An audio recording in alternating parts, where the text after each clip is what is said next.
England have lost 1-0 to Brazil. Gareth Southgate is under pressure. Should Gareth Southgate be sacked is a question that's on everyone's mind.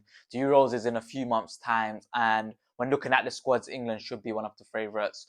Tomorrow, a game against Belgium, which is massive, not only for the players, but also for the fans and the confidence that we have going into the Euros. This is the England roundup during the international break, and I hope you guys enjoy it. What's going on, guys? It's your boy Najib Talksport, aka Pablo, back with another video. And today we're going to be talking about England, the game against Belgium, the game against Brazil, and in general, what I feel going into the Euros coming into the summer. Just before we do start, I'll please ask you to subscribe, like, comment, share, do all of the good stuff. When I was looking at my stats, apparently 90% of you that watch my videos and my shorts are not subscribed. So even if that number can rise to 30% of viewers who watch my videos can be subscribed, it will mean a lot. Also, I am uploading shorts as well, so be sure to check them out. But let's get into the main topic of the video, and that is whether Southgate should be sacked or not. Starting off with Gareth Southgate, and when he first came into the England job, the squad that he had, it wasn't that good, but it was a squad that was growing. I know at the time the under-21s were doing well, under-17s, I'm pretty sure did win the World Cup. So he was always going to get that new plethora of players, that new group of players that, if they can develop well and play well for the club, we will always have a chance to do well in tournaments. And since then, what has happened? We've lost to Croatia in the semi-finals. We've lost to Italy in the finals of the Euros. And in the quarterfinals, we lost to France. And for me, all three of those games we should have won. Croatia, we had the better team than them. We literally were playing better than them. We got the first goal, and then what happened? We decided to sit back and not do anything about it. France, for me, again, on paper, we had the better team. We should have won. Apart from Mbappe, no one in their team really done anything. And Italy was the one that annoys me, because as soon as we got that one goal lead, Italy was shook. We should have went and we should have killed them, but instead we decided to hold out for the 1-0. He went to penalties, and obviously everyone knows what happens. So that alone, I think Southgate has had three massive chances, where he should have won at least two out of three of those games, and he didn't. And when that happens, especially in an international tournament, you only get so many chances, and if he doesn't deliver this Euros, he must go. In my opinion, he should go anyways. Southgate should have got sacked after the World Cup, and we should have been looking at like a Graham Potter or Eddie Howe, especially if you want to keep it in-house as well. You want to keep an English manager. Those are the two managers, in my opinion, we should have went for. Instead, decided to keep him, and there was rumours of him extending his contract, where a lot of fans were not pleased, really and truly. So Gareth Southgate has a big job to do. Even if you forget about the friendly tomorrow against Belgium, when it comes to the Euros, he has to perform. And by perform, it don't mean getting to the finals. It don't mean getting to the semis. It means getting your hands on the trophy. And, England are one of the favourites. If you look at the teams where, they used to be good, Spain aren't that good anymore. Obviously, Germany beat France the other day, but England on paper are better than Germany.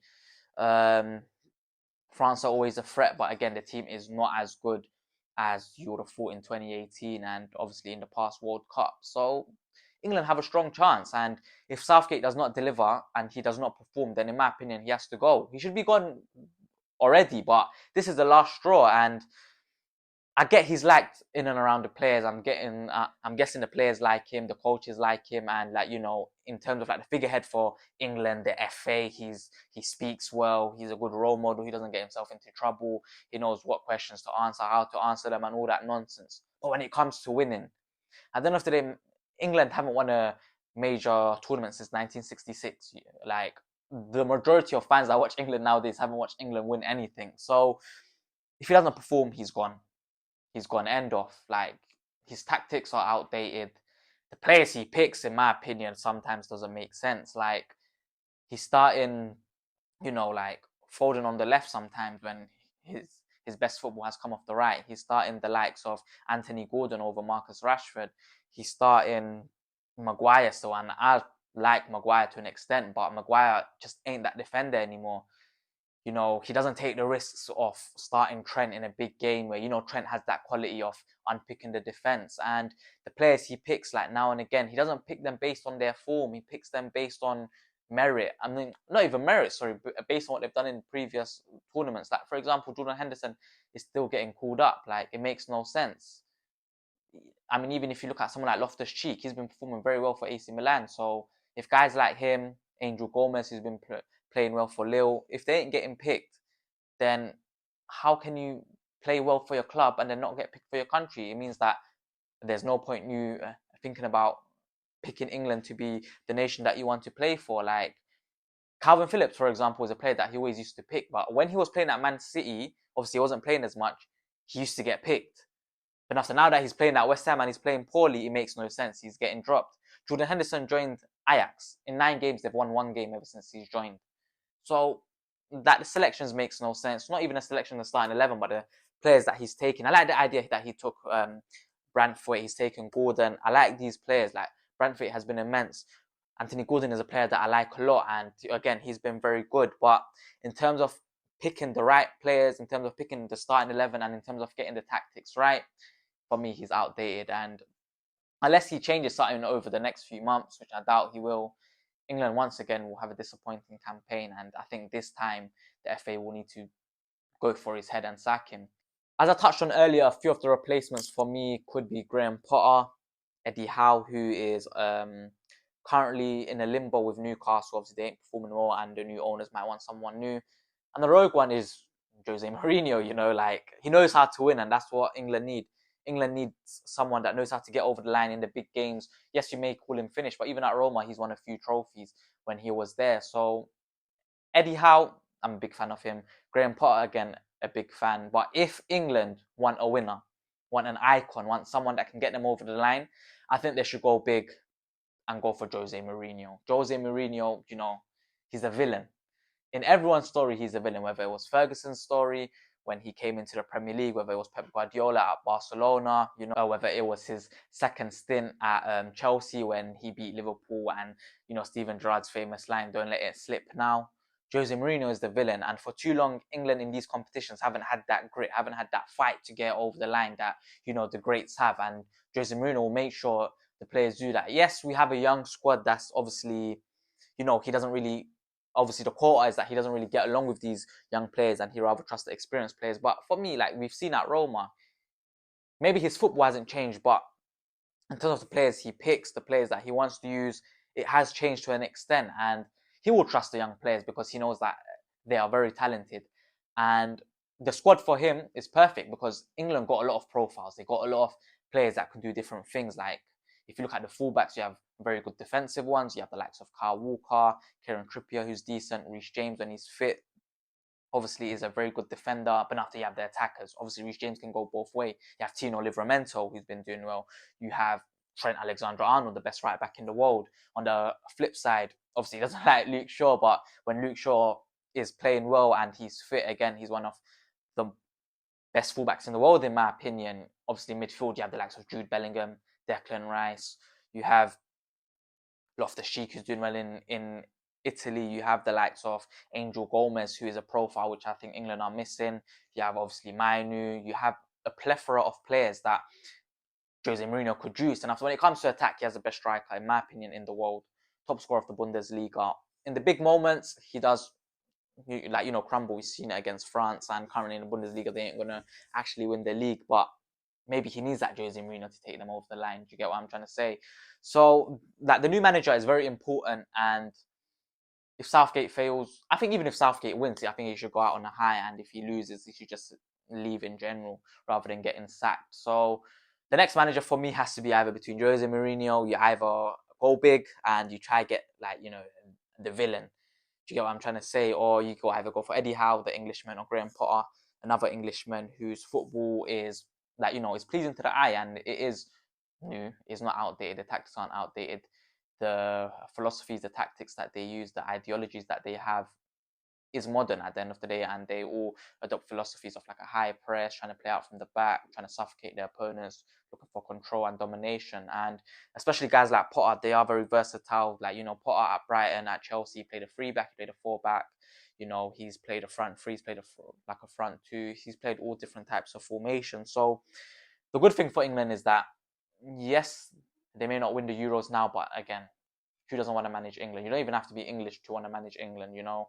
You never know. One day maybe Klopp might want to go to England. Maybe one day Pep Guardiola might want to manage England. Who knows? But that was a first section based on about Southgate, how we've been playing, and the lead up to the Euros. Next, we're going to be talking about the game tomorrow and the Euros as a whole and what the starting 11 should be. So let's get into it. On to tomorrow's game against Belgium. And for me, Belgium golden generation is really done, to be honest, when they had the likes of De Bruyne, Hazard, Vertonghen, Alderweireld, Courtois. Like, they had a very, very strong team, Lukaku.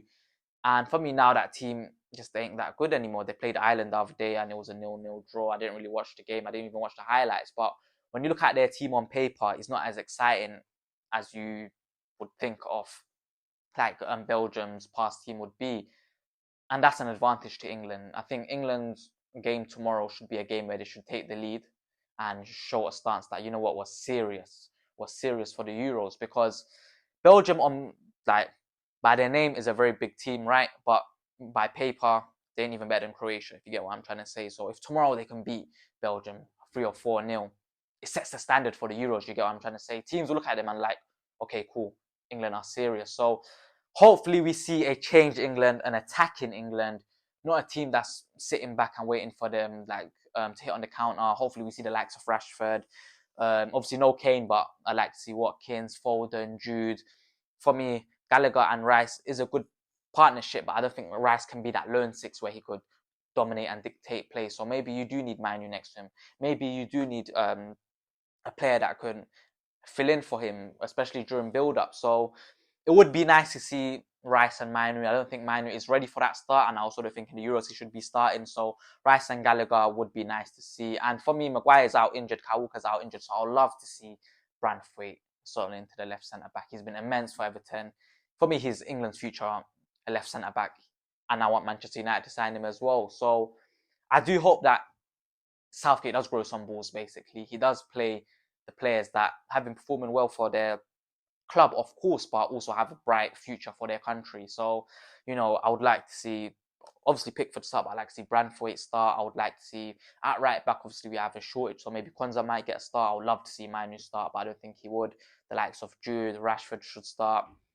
You know what, even give Tony a chance, because Watkins obviously did play against Brazil and he didn't play too well. But, just give these players that you have called up a chance, whether it's one half, whether it's 60 minutes, whether it's 70 minutes, whether even if it's 30 minutes, just give these players a chance to prove themselves. And I promise you, if you could give them the foundation to perform, the attackers and the midfielders are good enough to score them goals and get the goals they need to win. So tomorrow's game against Belgium is huge. Set the standard, get an early goal, beat them by 3 or 4, and let's get into the Euros, with our head held high and teams are fairing us.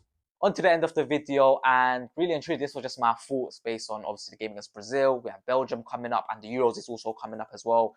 Let me know your thoughts down in the comments below. Hopefully England can do well in the Euros. Even if they lose tomorrow, I'm not really too fast. But what I want to see from England in Euros is to go all the way, finally win a trophy and do one better than what we did in 2020, 2021.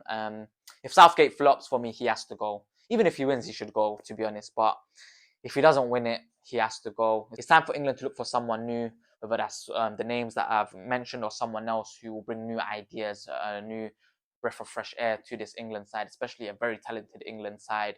But anyways, that was your England roundup, to be honest. Whether Southgate should stay, Southgate should leave. Be sure to like, comment, share, subscribe. Be sure to check my TikTok out as well. It'll be linked in the description, so please do check that out. Drop a follow. I've been Najib Talk Sport, and I'm out. Peace.